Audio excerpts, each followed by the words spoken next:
পূৰ্বতেতো যিটো হ'ল যোৱা 5টা বছৰে সেই বিষয়ে এতিয়া মোৰ ক'বলগীয়া একো নাই এতিয়া ইলিগেল মাইনিং চলিব নোৱাৰিব ইয়াতে ইলিগেল কাৰণ কিয় চৰকাৰক ৰিভিনিউ আমি দিব লাগিব মাননীয় মুখ্যমন্ত্ৰী ডক্টৰ হিমন্ত বিশ্ব শৰ্মাৰ নেতৃত্বত যি হাৰত কাম কাজবোৰ হৈ আছে এই ৰিভিনিউ যদি আৰ্ণ নহয় গতিকে ফৰেষ্টৰ পৰা যাতে ৰিভিনিউ অধিক যাতে আৰ্ণ হয় তাৰ কাৰণে নিশ্চিত ওপৰত চৰকাৰখনে ব্যৱস্থা লৈছে আৰু সেইটো কৰিবলগীয়া হ'লে ইলিগেল মাইনিংবিলাক মানে বন্ধ হ'ব লাগিব ইলিগেল ট্ৰেন্সপৰ্টেশ্যনবিলাক বন্ধ হ'ব লাগিব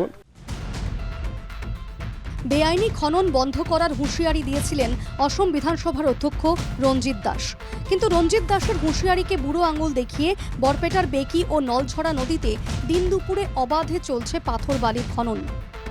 বরপেটা রোড ফরেস্ট ডিভিশনের অন্তর্গত বেকি নদীর বুকে একটি দুষ্ট চক্র অবাধে বালি খনন চালিয়ে যাচ্ছে বলে অভিযোগ স্থানীয়দের অভিযোগ কর ফাঁকি দিয়ে ডাম্পার ভর্তি করে বালি তুলছে চক্রটি প্রতিদিন কয়েকশো ডাম্পার ও ট্র্যাক্টর নদীর পাড়ে খনন চালিয়ে পাথর বালি পাচার করছে এমনকি নদী থেকে বালি তুলতে ফকল্যান্ড আর্থ মুভারও ব্যবহার করছে তারা বর্ষাকাল আসন্ন নদী থেকে এভাবে বালি পাথর খনন করলে ভাঙনের আশঙ্কা থেকে যায় এতে চিন্তিত স্থানীয় বাসিন্দারা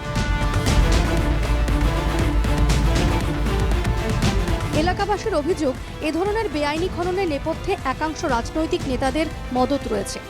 বিজেপির বর্ণগর মণ্ডলের সংখ্যালঘু মোর্চার উপসভাপতি মমসেদ আলমের নেতৃত্বে আব্দুল্লাহ ও আলী হোসেন নামে দুই ব্যক্তি এই অবৈধ পাথর বালির কারবার চালিয়ে যাচ্ছে বলে অভিযোগ